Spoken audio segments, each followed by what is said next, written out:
یعنی اگر تم صدقوں کو ظاہر کر کے دو تو یہ بھی بہتر، اگر چھپا کے دو تو یہ بھی بہتر۔ امام رازی تفسیر کبیر کے اندر اسی آیت کریمہ کے تحت 5-6 چیزیں بیان فرمائی کہ صدقہ کب چھپا کے دینا چاہیے اور کب ظاہر دینا چاہیے۔ گفتگو وہ لمبی ہے، میں ایک بات عرض کروں کہ اجازت چاہوں گا اور بات آگے بڑھاؤں گا۔ 2 طرح سے جو ہے وہ صدقہ دیا جاتا ہے، ظاہر اور پوشیدہ، اور اس میں اگر کسی شخص کو آپ دے رہے ہیں، کسی ذات کو دے رہے ہیں، تو پھر اس وقت مستحب اور بہتر یہ ہے کہ آپ چھپا کے دیں۔ کسی کی مدد ذاتی طور پہ کر رہے ہیں، غریب ہے، بیوہ ہے، یتیم ہے، تو پھر اس کی غربت کا اشتہار نہ لگائیں، پھر بہتر ہے کہ چھپ کے دیں۔ اور آقا کریم نے فرمایا 7 اشخاص قیامت کے دن اللہ کے عرش کا ٹھنڈا سایہ پائیں گے جب کوئی سایہ نہیں ہوگا۔ ان میں ایک شخص یہ فرمایا وَرَجُلٌ تَصَدَّقَ بِصَدَقَةٍ فَأَخْفَاهَا حَتَّى لَا تَعْلَمَ شِمَالُهُ مَا تُنْفِقُ يَمِينُهُ، وہ آدمی جس نے تنہائی میں صدقہ دیا اور اتنا خفیہ دیا کہ جو دائیں ہاتھ نے کیا وہ بائیں کو خبر نہ ہو۔ فرمایا کل قیامت کے دن جب کوئی سایہ نہیں ہوگا اللہ اسے اپنے عرش کا ٹھنڈا سایہ نصیب فرمائے، اور جو عرش کے سائے تلے ہوگا قیامت کی تکلیف سے محفوظ ہوگا، جو عرش کے سائے تلے ہوگا وہ قیامت کی پریشانیوں سے محفوظ ہوگا، جو عرش کے سائے تلے ہوگا اس کو جام کوثر ضرور دیا جائے گا، اور جو ایک گھونٹ بھی پی لے گا 50,000 سال کے دن میں اسے کبھی بھی پیاس نہیں لگے گا۔ تو جس نے اپنے صدقے کو خفیہ دیا، دائیں نے دیا، بائیں کو خبر نہ ہو، اللہ اکبر۔ بلکہ علماء اس کی تشریح میں لکھتے ہیں کہ جس کو صدقہ دیا جا رہا ہے بہتر ہے کہ اس کو بھی خبر نہ ہو، اس انداز سے اس کے گھر میں پھینکاؤ کہ اسے بھی پتہ نہ ہو کہ میرے اوپر کون مہربانی کر گیا۔ اللہ اکبر۔ اگر ایسا ہو تو یہ انتہائی خفیہ حالت ہے۔ اللہ اکبر، اللہ اکبر۔ تو کہا کہ اگر تم صدقہ خفیہ دو تو وہ بھی تمہارے لیے بہتر ہے، اور اگر تم ظاہر دو تو ظاہر دینا کس وقت مستحب ہے، جس میں کسی شخص کی ذات کا معاملہ نہ ہو۔ مثال کے طور پہ مسجد کے لیے فنڈ مانگا جا رہا ہے، دارالعلوم کے لیے مانگا جا رہا ہے، کسی ہاسپٹل کے لیے مانگا جا رہا ہے، کسی اور رفاہی کام کے لیے مانگا جا رہا ہے، لہٰذا وہاں آپ اس نیت سے کہ اگر میں اٹھ کے اعلان کروں گا تو میرے دیکھا دیکھی کئی اعلان کریں گے، لہٰذا مدد ہو جائے گی۔ تو آقا کریم نے ایک مرتبہ جہاد کے لیے فنڈ مانگا تو ایک صحابی نے جلدی سے آغاز کر دیا، اس کو دیکھنے سے باقی بھی اٹھ کھڑے ہوئے۔ تو آقا کریم نے اس وقت فرمایا تھا من سنہ فی الاسلام میں سنتن حسنتن فلہ اجرہا، جس نے اسلام میں ایسے اچھے طریقے کو رائج کیا اللہ تعالیٰ اس کو اس کا اجر عطا فرمائے گا، اور اس کے دیکھا دیکھی جس نے اس کام کو کیا اللہ اس کا اجر بھی سے عطا فرمائے گا۔ تو اس نیت سے اگر ظاہر کر لیا جائے تو وہ زیادہ فضیلت والا ہے۔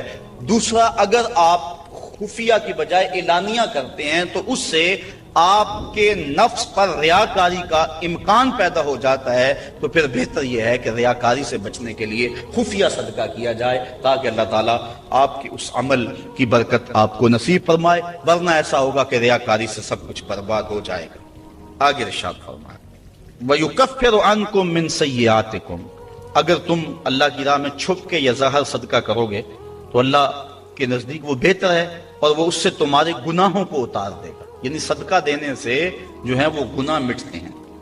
واللہ بما تعملون خبیر، اور جو تم کر رہے ہو اللہ اس کو دیکھ رہا ہے۔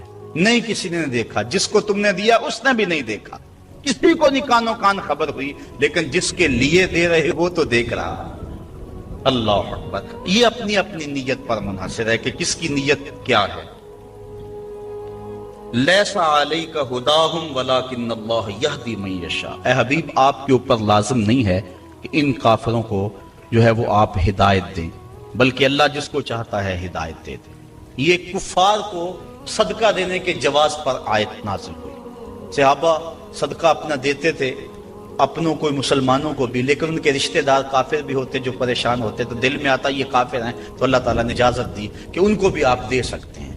تو کافر کو صدقہ واجبہ نہیں لگتا، یعنی زکوٰۃ نہیں لگتی، صدقہ فطر نہیں لگتا، اور جو منت کا جو صدقہ ہے وہ نہیں لگتا، واجبہ نہیں لگتا، نافلہ صدقے جو ہیں ویسے تعاون کر دیا جائے تو وہ اس کو لگ جاتا ہے۔ اس کی دلیل قرآن مجید کی یہ آیت ہے وَمَا تُنْفِقُوا مِنْ خَيْرٍ فَلِأَنفُسِكُمْ، اور تم جو اچھی چیز دو تو تمہارا ہی اس میں بھلا ہے، فائدہ تمہیں ہی ہوگا، تمہارا ہی بینک ہے۔ وَمَا تُنْفِقُونَ إِلَّا ابْتِغَاءَ وَجْهِ اللَّهِ، اور تمہیں خرچ کرنا مناسب نہیں مگر اللہ کی رضا چاہنے کے لیے۔ وما تنفقوا من خیر یوفی الیکم، اور جو مال تم خدا کی راہ میں دو گے اس کا تمہیں پورا پورا اجر ملے گا۔ وانتم لا تظلمون، تمہارے سے ظلم نہیں کیا جائے گا، جدیا اس کا پورا پورا اجر ملے گا۔ للفقراء الذین احصروا فی سبیل اللہ، یہ کہا کہ کافروں کو تم صدقہ دے سکتے ہو، لیکن فرمایا تمہارے صدقے کے زیادہ حقدار وہ ہیں۔ کون؟ للفقراء الذین، وہ فقیر لوگ، احصروا فی سبیل اللہ، جو اللہ کی راہ کے اندر رکے ہوئے ہیں۔ اس سے مراد احصروا فی سبیل اللہ سے مراد مفسرین نے اصحاب صفہ لیے ہیں۔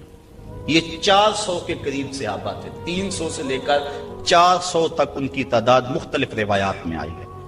جو مسجد نبوی میں رہتے تھے، ان کا نام کوئی گھر تھا نہ ان کے اہل تھے، بس سارا دن مسجد نبوی میں رہتے۔ حضور نے ان کے لیے ایک چبوترا بنوا دیا جس کو صفہ کا چبوترا کہا جاتا ہے، تو وہ اس پہ بیٹھے رہتے، حضور کے انتظار میں رہتے۔ آقا کریم آتے تو وہ حضور سے دین سیکھتے، بلا تعین اوقات حضور سے دین سیکھتے۔ کسی غزوے پر حضور ان کو چاہتے تو ساتھ لے جاتے، کسی سرایہ پہ بھیجتے تو وہ حضور کے حکم کی جو ہے وہ تعمیل کرتے۔ زیادہ کوشش کرتے کہ وہ لکڑیاں اکٹھی کر کے ان کو بیچ کر اپنے پیٹ کا گزارا کرتے، لیکن مصروفیت چونکہ تعلیم دین میں تھی تو وہ کمائی نہیں کر سکتے تھے۔ اللہ تعالیٰ جل شانہ نے یہاں باقاعدہ یہ بات ارشاد فرما دی، لا یستطیعون ضربا فی الارض، وہ زمین پر چل نہیں سکتے، یعنی باقاعدہ وہ کاروبار نہیں کر سکتے کیونکہ وہ دین کے علم کے لیے رکے ہوئے ہیں۔ کہا تمہارے صدقے کے زیادہ حقدار یہ طلباء ہیں، دین والے لوگ جو سب کچھ چھوڑ کے دین سیکھ رہے ہیں۔ یحسبهم الجاہل اغنیاء من التعفف، سوال نہ کرنے کی وجہ سے اس کو ناواقف آدمی سمجھتے ہیں یہ تو بڑے ٹھیک ٹھاک ہیں، یہ تو غنی ہیں، کیونکہ ہر بندہ اندر نہیں جھانک سکتا۔ وہ کیا کسی نے کہا تھا نا، ہستی پلکوں کے نیچے غم بھی پلتے ہیں، ہستی پلکوں کے نیچے غم بھی پلتے ہیں، مگر کون دیکھتا ہے اتنی گہرائی میں۔ تو وہ بظاہر ان کے چہرے مورے ایسے ہیں کہ لگتا یہ ہے کہ یہ بڑے ٹھیک ٹھاک، ضرورت ہی نہیں ہے، لیکن مالداروں کے اوپر لازم ہے کہ ان کو بھی تلاش کریں جو مانگتے نہیں، اور ان کے گھر جا کے ان کی اعانت کر کے آئیں۔ اللہ نے اپنے محبوب سے مخاطب کر کے کہا، تعرفہم بسیماہم، محبوب تو ان کی پیشانیوں سے پہچان لیتا، لوگ نہ جانے تجھے تو پتا ہے نا۔ حضرت ابو ہریرہ رضی اللہ تعالیٰ عنہ باہر آ کے بیٹھ گئے، کہتے مجھے بھوک بڑی لگی ہوئی تھی اور اتنی بھوک کہ گزارا نہیں ہو رہا تھا، بیٹھا نہیں جا رہا تھا۔ میں نے کہا کوئی آدمی گزرتا میرے چہرے کو دیکھ کے پہچان لے گا۔ پھر ایک صحابی آئے، میں نے ان سے ایک مسئلہ پوچھا، وہ مسئلہ بتا کے چلے گئے۔ دوسرے آئے، میں نے قرآن کی آیت کے بارے میں پوچھا، وہ بتا کے چلے گئے۔ پھر دل و قلب و نگاہ کے مرشد اولین آ گئے۔ میں نے حضور سے مسئلہ پوچھا، حضور نے کہا ابو ہریرہ بھوک لگی ہوئی ہے؟ میں نے کہا ہاں حضور بھوک لگی ہے۔ پوچھا مسئلہ؟ آقا کریم میں بھوک لگی ہے؟ ہاں حضور بھوک لگی ہے۔ مسئلہ ہی یہی تھا؟ کہتے ہیں آ جاؤ میرے ساتھ آ جاؤ۔ پھر وہ روایت آپ علماء سے سنی کہ حضور اندر چلے گئے، اجازت دی۔ حضرت ابو ہریرہ فرماتے ہیں میں دیکھا دودھ کا ایک پیالہ پڑا، کہا ابو ہریرہ جاؤ جو صفہ پہ بیٹھے ان کو بھی بلا لاؤ۔ میں سوچا وہ تو 70 ہیں اور دودھ کا پیالہ ایک، لیکن حضور کا حکم تھا، میں بلا لایا۔ کہا اب ان کو پلاؤ۔ کہا پریشان تھا لیکن جب پہلے نے پیا ذرا بھی کم نہ ہوا۔ میں سمجھ گیا حوض کوثر کی نہروں سے کنیکشن جڑ گیا ہے۔ کہا کہ ان سب کو پلاؤ۔ کہا ایک نے پیا، پھر دوسرے نے پیا، 70 آدمی دودھ پی گئے۔ اللہ اعلیٰ حضرت فرماتے ہیں ہاں جناب ابو ہریرہ، کیسا تھا وہ جام شیر جس سے 70 سالوں کا دودھ سے منہ بھر گیا۔ اللہ اکبر۔ کہتے ہیں پھر حضور نے مجھے پلایا، کہا اور پیو اور پیو، حتیٰ کہ میں سراب ہوا، حضور اب نہیں پیا چاہتا۔ پھر آقا کریم وہ پیالہ لیا۔ استاذ المکرم فرمایا کرتے تھے یہ تو دیکھتے ہو کہ ایک دودھ کا پیالہ 70 کے لیے کافی ہو گیا، یہ بھی تو دیکھو کونین کا سردار اور 70 کا جوٹا پی رہا۔ اس پہلو پہ بھی ذرا نظر جائے۔ اللہ اکبر۔ تو کہا محبوب تم تو جانتے ہو ان کے چہروں سے، اللہ اکبر، کہ وہ لوگوں سے سوال نہیں کرتے۔ لا یسألون الناس الحافا، وہ لوگوں سے لپٹ کر سوال نہیں کرتے، بڑے خوددار ہوتے ہیں۔ عموماً ایسے لوگوں کی تلاش بڑی ضروری ہے کہ جو لوگوں سے سوال نہیں کرتے، ورنہ ہم نے دیکھا ہے کہ جو لوگ مانگنے والے ہیں، سوال کرنے والے ہیں، وہ تو لاکھوں روپے جمع کر لیتے ہیں، اور جو بیچارے عزت نفس کا لحاظ رکھنے والے ہوتے ہیں ان تک کوئی بھی نہیں پہنچتا۔ آپ دیکھ لیں، اپنے معاشرے کے اندر سروے کر کے دیکھ لیں، یہ ہماری ذمہ داری ہے، محروم تک بھی پہنچنا اور سائل تک بھی پہنچنا۔ اور یہ بات ذہن میں رکھیں کہ سوال کرنا یہ مومن کی شان نہیں ہے، بلکہ حضرت سیدنا صدیق اکبر جا رہے تھے تو آپ کا کوڑا گر گیا، گھوڑے سے اترے اور نیچے سے اٹھایا اور پھر بیٹھے۔ خادم نے عرض کی حضور آپ فرما دیتے میں اٹھا کے دے دیتا۔ کہا حضور نے سوال کرنے سے منع کیا، اس لیے میں نہیں سوال کرنے کی ہمت رکھتا۔ یہاں تک جو ہے وہ ہمارے جو ہے وہ اسلاف جو بزرگ جو ہیں صحابہ اس کا خیال رکھتے تھے۔ کچھ اعمال ایسے ہیں کہ ان کا سلسلہ ختم ہی نہیں ہوتا، ان میں سے ایک صدقہ جاریہ ہے، اور ایک حدیث میں اس صدقہ جاریہ کی تفصیل موجود ہے۔ جیسے کسی نے مسجد بنائی، کسی نے نہر کھدوائی، کسی نے کنواں کھدوا دیا، کسی نے قرآن مجید کو لوگوں تک پہنچا دیا، علم کی نشر و توبیع کی، تو یہ وہ اعمال ہیں جو صدقہ جاریہ کی صورت میں ہیں اور یہ ختم نہیں ہوتے۔ مجھے اور آپ کو صدقہ کی مختلف صورتیں وہ اختیار کرنی چاہیے۔ کھانا کھلانا بھی صدقہ ہے، لباس پہنانا بھی صدقہ ہے، حتیٰ کہ جو کمائی کر کے تم بیوی کے منہ میں رکھتے ہو وہ بھی صدقہ ہے، اپنے بچوں پر جو خرچ کرتے ہو وہ بھی صدقہ ہے، تم نے کھیتی لگائی اور چڑیاں آ کر کے دانے چگ گئیں، اللہ وہ بھی صدقے کے کھاتے میں لکھتا ہے۔ اللہ اکبر۔ تو صدقے کا بہت وسیع مفہوم ہے، کچھ دینے کے لیے نہیں ہے۔ کلمۃ الطیبہ، اچھی بات کر دینا، یہ بھی صدقہ ہے۔ راستے میں پڑی ہوئی چیز کو اٹھا دینا، اس کو بھی کہا چھوٹی نیکی نہ سمجھنا۔ تو مختلف صدقے کی صورتیں ہیں اور سب ہمیں ادا کرنی چاہیے، لیکن ایک بہترین شکل صدقے کی صدقہ جاریہ ہے، اور وہ مسجد بنا دینا، وہ دارالعلوم بنا دینا، وہ نہر کھدوا دینا، وہ جو ہے وہ کنواں کھدوا دینا، حدیث میں آتا ہے۔ جس طرح وہ آیت کریمہ نازل ہوئی، لن تنالوا البر حتی تنفقوا مما تحبون، تو بیر ہا لے کر کے صحابی اس کا معاملہ لے کر آگے، حضور مجھے سب سے زیادہ محبوب یہی کنواں ہے، تو میں یہی اللہ کی راہ میں پیش کروں۔ اللہ اکبر۔ تو وہ صدقہ جاریہ کی شکل ہے۔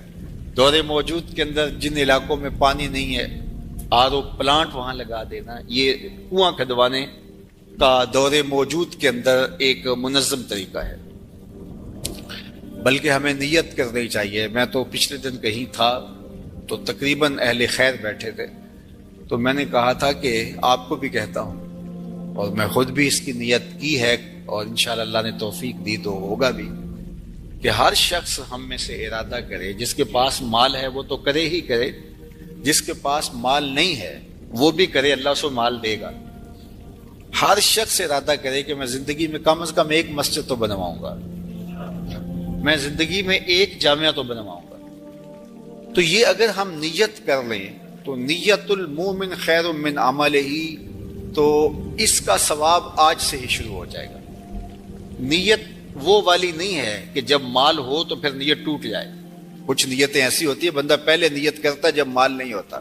ایک واقعہ مشہور ہے کہ ایک آدمی چڑھا اس کے اوپر، کھجور کے اوپر توڑنے کے لیے، تو وہاں ایک سانپ بیٹھا ہوا تھا، تو اسے نہیں پتا تھا، جب خوشے کو ہاتھ ڈالنے لگا تو ایک خوفناک سانپ دیکھا تو ڈر گیا اور فوری نیچے سرکنے لگا اور کہا اللہ اگر اس سانپ کے قہر سے تو مجھے بچا لے تو تیری راہ میں اونٹ خیرات کروں گا، اور نیچے سرکنا شروع کیا۔ 10-15-20 فٹ نیچے ہو گیا، لیکن وہ ابھی بھی اس کی طرف غسیلی نظروں سے دیکھ رہا تھا، لیکن کچھ تھوڑا سا محفوظ ہو گیا۔ کہا مالک اگر تو مجھے اس سے بچا لے تو تیری راہ میں اونٹ خیرات کروں گا۔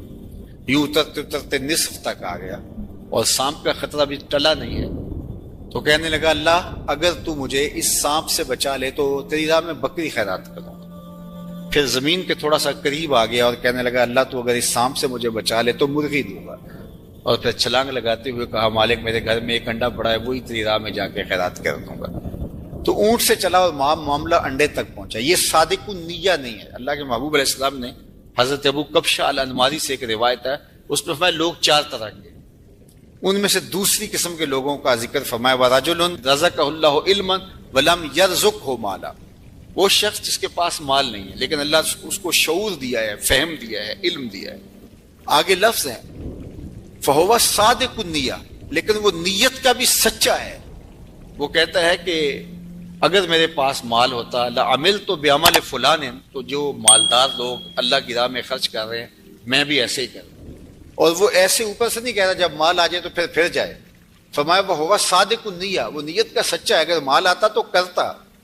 آقا کریم نے فرمایا کہ کل قیامت کے دن اس نے کیا کچھ نہیں ہے لیکن جب اعمال تولیں گے تو یہ بھی اس سخی کے ساتھ ہی کھڑا ہوگا، یہ بھی افضل المنازل.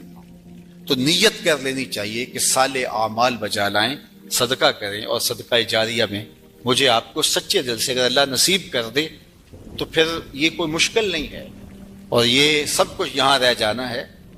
اور وہ تو ہمارا کفن بھی میلا نہیں ہوتا کہ سب کچھ بانٹ لیا جاتا ہے. میاں صاحب بولے جاندی واری ڈرونا بنے ہوتے، ہاتھ نہ لاندے ڈر دے، جنہ لئی تو پاپ کمایا جی کتھے نیترے کر دے. ابو لہب ابو جہل سے لے کے دجال تک الکفر ملت واحدہ، کفر ختم کرنے کی کوشش کرے گا، اپنے منہوں کی پھونکوں سے اس چراغ کو بجھانے کی کوشش کرے گا. یہ چراغ کبھی آپ کو جھلملاتا ہوا بھی دکھائی دے گا، لیکن یہ بات ذہن میں رکھ لو کہ واللہ متم نورہ، اللہ اس نور کا اتمام کرے گا. اللہ اکبر. ولو کرہ الکافرون، کافروں کا سب کچھ ڈوب جائے، اتنا سرمایہ لگایا مسلمان پھر ابھر گئے. منگولوں نے کیا کچھ نہیں کیا تھا، بغداد کو اجاڑ کے رکھ دیا، دریائے دجلہ کا بند توڑ دیا، انسانی کھوپڑیوں کے مینار تعمیر کیے گئے، 1.25 لاکھ لاشیں تہ خانوں سے ہم نے نکالی، اور کوئی نہیں کہتا تھا کہ مسلمان اب دوبارہ اٹھ پائیں گے. لیکن ہے یا یورش تاتار کے افسانے سے، پاسباں کعبے کو مل گئے صنم خانے سے. ان اللہ یؤید ھذا الدین بید الرجل الفاجر، اللہ برے لوگوں سے بھی دین کا کام لے لیتا ہے. واللہ متم نورہ، وہ اس نور کو ہر صورت میں پورا کر کے دکھائے گا. یقین کا چراغ ہمارے ہاتھ میں تما دیا. یہ چراغ کبھی بھی آپ کے ہاتھ سے نہیں چھوٹنا چاہیے کہ دین غالب ہوگا. والذی ارسل رسولہ بالہدی ودین الحق لیظہرہ علی الدین کلہ، اللہ تعالیٰ نے رسول کو حق اور ہدایت کے ساتھ مبعوث اس لیے کیا ہے کہ تمام ادیان پر دین اسلام کو غالب کرے گا. اگرچہ مشرکین کو ناپسند ہو، ساری ان کی محنت ڈوب جائے گی، ساری کمائی ڈوب جائے گی. اتنا سرمایہ کیا، یہ ٹیکنالوجی کے کھڑے کیے گئے پہاڑ، یہ خریدے گئے غدار، یہ کائنات کے اندر ان کے عالی دماغوں کی محنت، دسیسہ کاریاں، پھیلائے گئے جال، یہ سب ضائع ہو گیا. اور اسلام جب اٹھتا ہے تو پھر اسلام اٹھ کے کھڑا ہو جاتا ہے. واللہ متم نورہ، اللہ اپنے نور کو ہر صورت میں اس کا اتمام کرے گا. اب اتمام دین کے لیے اس نے حضور کے غلاموں سے کام لینا ہے. آپ آئے ہو، دھوپ میں بھی بیٹھے ہو، آج عہد کر کے جاؤ کہ ہم اتمام دین کی تحریک میں عملاً شریک ہوں گے. اللہ اکبر. اور وہ کس طرح ہوگا؟ اللہ اور اس کے رسول کے ساتھ ہمارا تعلق اگر مضبوط ہوتا ہے تو اتمام دین ہوگا. پہلی بات ذہن میں رکھ لیجئے گا، دین کبھی بھی مغلوب نہیں ہوا، دین غالب رہا. دلائل و براہین کی روشنی میں دین ہمیشہ غالب تھا. سیاسی طور پہ ہم مغلوب ہوئے اور ٹیکنالوجی میں ہم مغلوب ہوئے، مختلف جگہوں پہ مختلف ذرائع میں ہم مغلوب ہوئے، لیکن اپنی فطری صداقت کے اعتبار سے دین کبھی مغلوب نہیں ہوا. دیگر عنوانات سے ہماری مغلوبیت ہے. اسلام اپنے فطری مزاج کے ساتھ غالب ہے. اللہ اور اس کے رسول کے ساتھ ہمارا تعلق مضبوط ہونا چاہیے، سطحی نہیں ہونا چاہیے. ہمارا تعلق مضبوط ہونا چاہیے. ہماری محبت نعروں تک محدود نہیں ہونی چاہیے. ہماری محبت صرف ہمارے لباس اور ہماری وضاحت تک محدود نہیں ہونی چاہیے، بلکہ محبت رسول کا تقاضا یہ ہے کہ ہماری روحیں بھی حضور کی غلام ہونی چاہیے، ہمارا جسم بھی حضور کا غلام ہو. ہمارا طرز زندگی، انداز معاشرت، اٹھنا بیٹھنا، رویے، شادی بیاہ، مرگ، سب کچھ حضور کی غلامی کے سانچے میں ڈلی ہو. دوسرا کام آپ نے جو کرنا ہے وہ کتاب اللہ سے ربط مضبوط کرنا ہے. جتنا مضبوط ربط قرآن سے قائم ہوگا امت اوپر چلی جائے گی. صرف نعروں سے نہیں، صرف باتوں سے نہیں، میری گفتگو سے نہیں، اس اجتماع سے نہیں، آپ نے قرآن سے اپنے ربط کو مضبوط کرنا ہے. کوئی دن آپ کا نہ گزرے قرآن کے بغیر. ہم اپنے ابلاغ کو مؤثر بنائیں، اور یہ صرف مبلغین کے لیے ہی نہیں ہے، یہ ہر شخص ذمہ دار ہے کہ وہ حضور کے دین کے میسج کو آگے منتقل کرے. مؤثر تبلیغ کا انداز ہوگا تو اثر انداز ہوگا. اگر تبلیغ کا انداز مؤثر نہیں ہے تو وہ الٹا نقصان کا سبب ہوگا۔ اخلاق و کردار کی خوبصورتی ہر صورت کے اندر اس امت کو حاصل کرنی ہوگی۔ امت گر جائے، امت عروج پہ ہو، جس صورت کے اندر بھی ہیں، اپنی گفتگو کو، اپنے طرز زندگی کو، اپنے انداز معاشرت کو خوبصورت رکھیں گے اور ہمارا کردار بتائے گا کہ ہم حضور کے غلام ہیں، تو ہم چاہے ایک ہی فرد ہوں گے تو اس پیغام کو لے کر آگے بڑھ جائیں گے، لیکن لاکھوں بھی ہوں گے لیکن بدتمیز ہوں گے کردار کے اعتبار سے، رویوں کے اعتبار سے، اخلاقیات کے اعتبار سے، تو پھر کچھ بھی نہیں ہوگا، ہم ایک جھاگ کی طرح ہوں گے۔ تعلیم کا نظم امتوں کو کھڑا کرتا ہے اور تعلیم کے ذریعے سے قومیں آگے بڑھتی ہیں، اور جہالت ہی قوموں کی بربادی کا سبب اور ذریعہ ہوتا ہے۔ اسی لیے ادارۃ المصطفیٰ نے اس سیکٹر کے اندر خاص طور پہ اپنے کام کو آگے بڑھانے کا آغاز کیا ہے، اس لیے کہ منبر و محراب کو اگر صالح افراد نصیب ہو جائیں جو دین کی روح کے مطابق ان تک پیغام پہنچا سکے تو یہ امت کھڑا ہوتے ہوئے دیر نہیں لگے گی۔ اسی طرح دوسرا کردار والدین کا ہے، تیسرا کردار معلمین کا ہے۔ امت سازی کے عمل میں یہ تین کردار انتہائی اہم ہیں، اور چوتھا کردار دور موجود کے اندر میڈیا کا ہے، جس سے ہم سر دست کوئی توقع نہیں رکھ سکتے، لیکن یہ تین کردار جو ہیں یہ انتہائی اہم ہیں، ان کرداروں کو ہمیں سنبھالنا پڑے گا۔ غلبہ دین کا شوق جنون کی حد تک ہمارے سینے میں موجود ہونا چاہیے، لیکن یہ بات ذہن میں رکھے کہ اگر ہم یہ نہیں کر پاتے تو ہمارے ذمے نہیں ہے، ہمارے ذمے جو ہے وہ کوشش اور محنت کرنا ہے۔ جب انسان یہ طے کر لیتا ہے کہ یہ میں نے کرنا ہی کرنا ہے اور وہ نہیں ہو پاتا تو وہ مایوس ہو جاتا ہے۔ اس لیے غلبہ اگر ہو جاتا ہے تو یہ بہت اچھی بات ہے، بلکہ میں نے یہ بات کئی دفعہ کہی ہے کہ ہمارا کام صفیں سیدھی کرنا ہے، اللہ امام کو بھیج دے گا، لیکن خود اگر ہم کہیں کہ ہم امام بن کے بھی ہم نے بیٹھنا ہے تو پھر گھر کا راستہ بھول گئے، ہم گھر جانے کی جلدی میں پھر ہم راستہ بھول جائیں گے۔ ادارۃ المصطفیٰ ایک مربوط فکر کا نام ہے، اس کے طے شدہ اہداف ہیں، لیکن یہ بات ذہن میں رکھیے گا کہ ہم ایک طوفان سینے میں رکھنے کے باوجود ایسی جلد بازی کبھی نہیں کریں گے جس سے ہمارا راستہ کھوٹا ہو جائے۔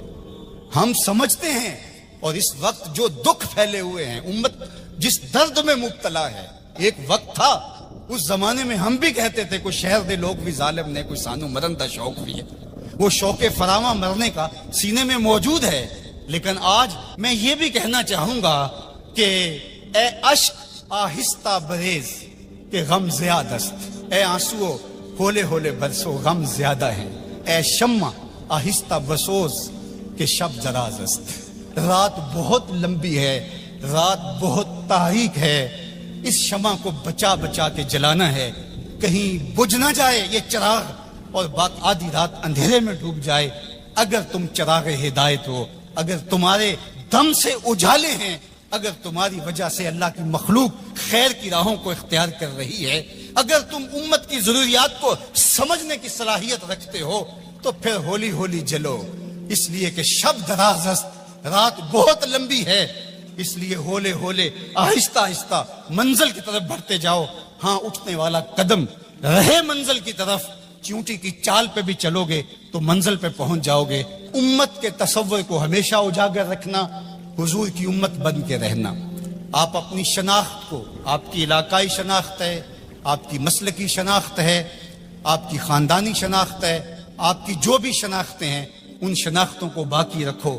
میں ان شناختوں کا انکار نہیں کرتا، لیکن آپ کا تعارف امت کے حوالے سے آگے بڑھنا چاہیے، اور امت یہ ایک آفاقی تصور ہے کہ جو آپ کو کھڑا کر دے گا اور آقا کریم علیہ السلام کی تسکین قلب کا سبب اور ذریعہ بنے گا۔ جب علماء مشائخ ایک دوسرے کے جبے ادھیڑ رہے ہوتے ہیں، منبر رسول جو حضور کا دیا ہوا ہوتا ہے اس پہ ایک دوسرے کو کافر کہہ رہے ہوتے ہیں، اور کسی کو کافر کہنے پہ جشن منا رہے ہوتے ہیں، اور ان کی پگڑیاں ادھیڑ کے اس کی دھجیاں بکھیر رہے ہوتے ہیں اور اس پہ رقص کر رہے ہوتے ہیں، گنبد خضرا میں رسول اللہ کو کتنی تکلیف ہوتی ہوگی۔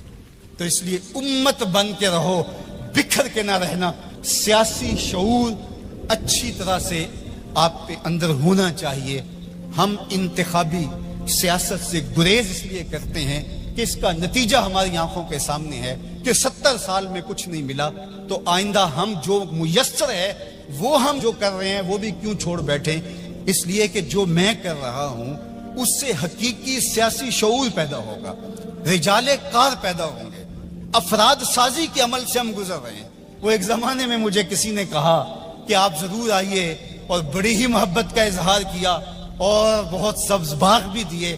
تو میں نے ان کو پیر نصیر الدین علیہ رحمہ کا ایک قول سنایا کہ ایک زمانے میں ان کو وقت کے ایک حکمران نے کہا کہ جناب آپ آئیے، ہم آپ کو وزیر بنانا چاہتے ہیں۔ تو انہوں نے ہنس کے کہا میں بادشاہ، تو مجھے وزیر بنانا چاہنا ہے۔ اس لیے ہم انتخابی سیاست کا کوئی عملی نتیجہ نہیں دیکھتے۔ اور اگر آپ سوشل میڈیا اور الیکٹرانک میڈیا دیکھتے ہیں تو آج کل جو ہاہاکار مچی ہے، جو اندھیر نگری ہے، جو لہجوں کی عجیب بدبو پھیلی ہوئی ہے، تو کیا کوئی یہ پسند کرتا ہے کہ میں بھی جا کے اس ماحول میں کھڑا ہو جاؤں؟ اور اگر کوئی کہتا ہے نہیں جناب آپ صاف سیاست کیجئے، تو میاں یہ صاف سیاست کا تو ماحول پیدا کر رہے ہیں، یہ رجال کار ہی تو پیدا کر رہے ہیں۔ باقی یہ آرزو کہ آپ آئیں، میاں میری یہ آرزو نہیں ہے کہ میں آؤں، وہ ماحول پیدا کرنا چاہتا ہوں کہ کوئی آئے، اس کے لیے کوئی بنیادیں تو کھود جائے، کوئی راستے کے اندر سے پتھر تو ہٹا دے۔ سب نے یہ کہا کہ میں آؤں گا، لیکن راستے کے اندر پتھر پڑے تھے۔ ہمارا مشن ان پتھروں کو ہٹانا ہے، راستے ہموار کرنا ہے، اور ہم نے دیر تک اس کام کی طرف جانا ہے۔ اے شمع آہستہ بسوز کہ شب دراز است، اے اشک آہستہ بریز کہ غم زیاد است، سینوں میں طوفان ہے کل بھی کل مرجل، میرا سینہ جل رہا ہے ہنڈیوں کی طرح، میرا بھی جی چاہتا کسی دیوار سے ٹکرا جاؤں۔ ان حالات میں کیا کوئی دیکھ سکتا ہے کہ رسول اللہ کی امت کاٹی جا رہی ہو، بچے ذبح کیے جا رہے ہو فلسطین میں، کشمیر میں؟ لیکن کیا اس کا علاج میرے پاس سیاست کے میدان میں چھلانگ لگا دینی ہے، جہاں ٹانگیں تڑوا بیٹھوں اور جو میسر ہے وہ بھی نہ کر سکوں؟ میں جو کرتا ہوں میں شعوری طور پہ کھڑا ہوں، میں جہاں کھڑا ہوں دلیل سے کھڑا ہوں، میں جہاں کھڑا ہوں میں پورے تیقن کے ساتھ کھڑا ہوں، منزل اور ہدف میری نگاہوں کے سامنے ہے، میں آہستہ آہستہ بڑھتا چلا جاتا ہوں، لیکن منزل کی طرف میری سیدھ ہے۔ ہمارا نرم رو قاصد پیام زندگی لایا، ہمارا نرم رو قاصد پیام زندگی لایا، خبر دیتی تھی جن کو بجلیاں وہ بے خبر نکلے۔ تو ہم بجلی کی طرح کوند کر کے ہم شعلہ نہیں بنیں گے، ہم شمع بنیں گے۔ لوگ کہتے ہیں شعلہ بن جاؤ، شعلہ بننا بھی یہ آگ کا مزاج ہے، اور شمع بننا بھی آگ کا مزاج ہے، لیکن ہم شعلہ بننے کا مزاج نہیں رکھتے، ہم شمع بننے کا مزاج رکھتے ہیں۔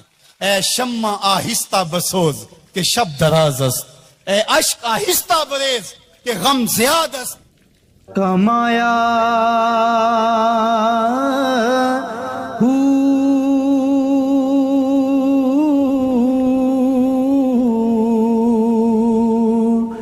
نام بھج مسیح تی وڑیا نا تسبا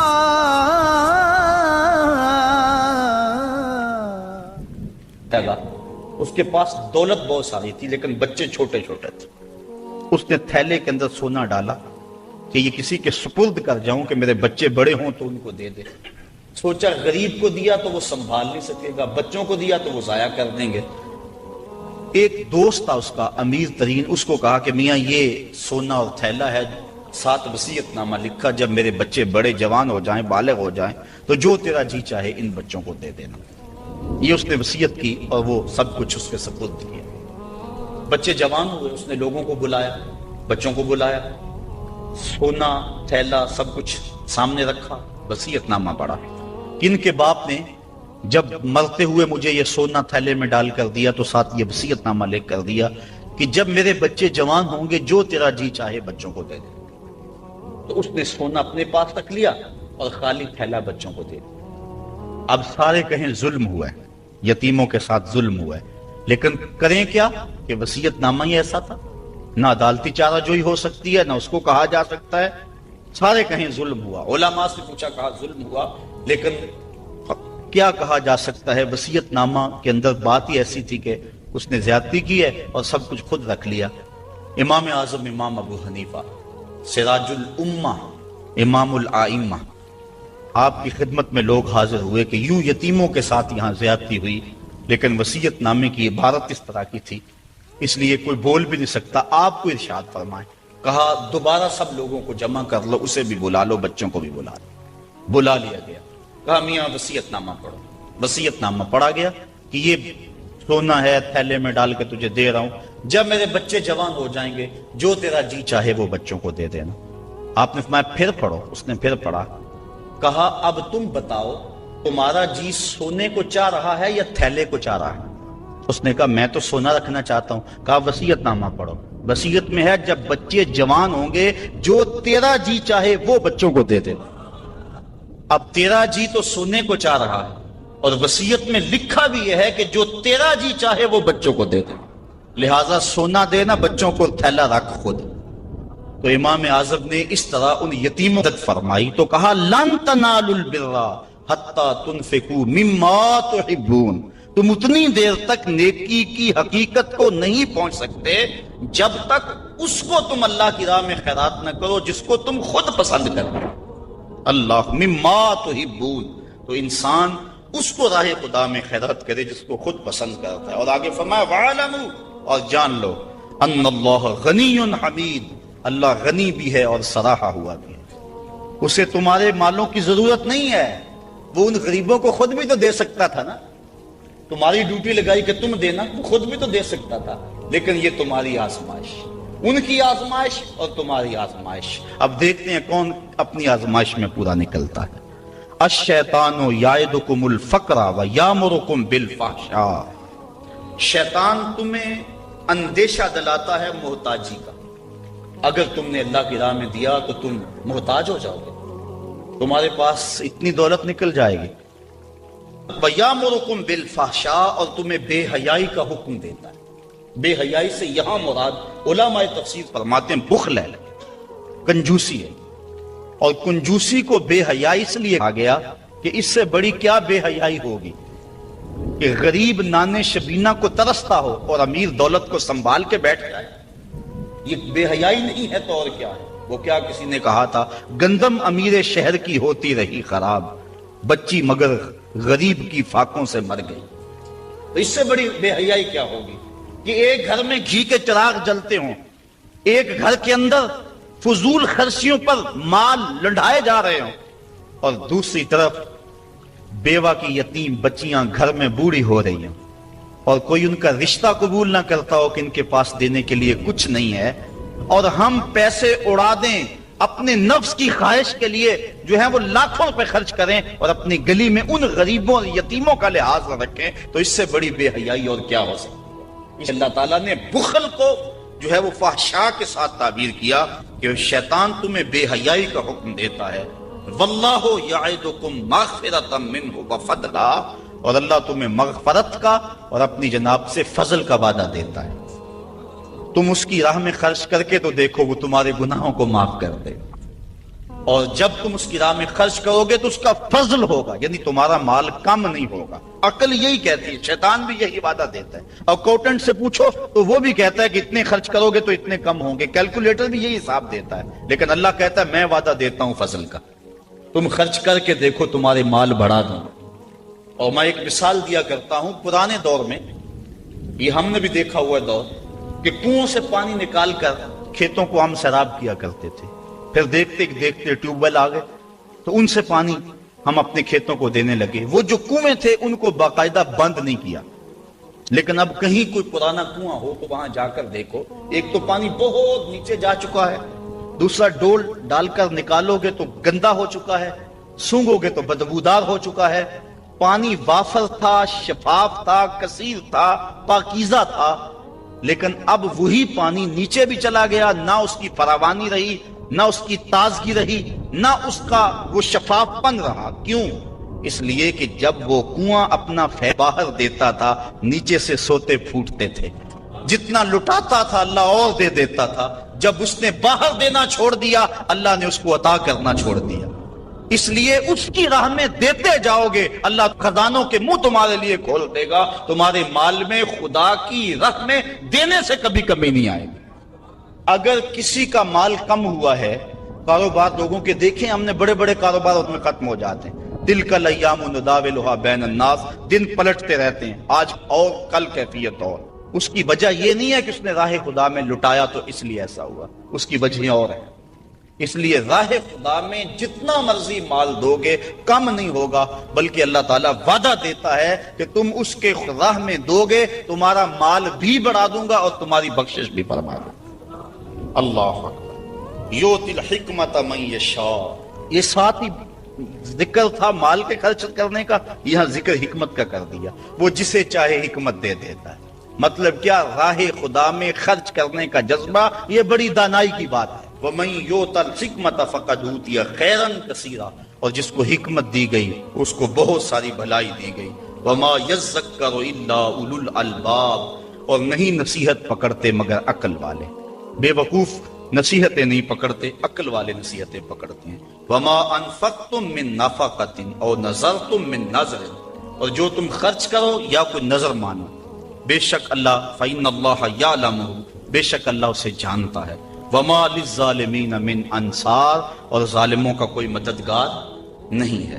إِن تُبْدُوا الصَّدَقَاتِ فَنِعِمَّا هِيَ، اگر تم صدقے ظاہر کرو تو اللہ اسے جانتا ہے۔ فَنِعِمَّا هِيَ، تو وہ تمہارے لیے بہتر ہے۔ وَإِن تُخْفُوهَا، اگر تم انہیں چھپا لو۔ وَتُؤْتُوهَا الْفُقَرَاءَ، اور غریبوں کو فقراء کو دو۔ فَهُوَ خَيْرٌ لَكُمْ، تو وہ بھی تمہارے لیے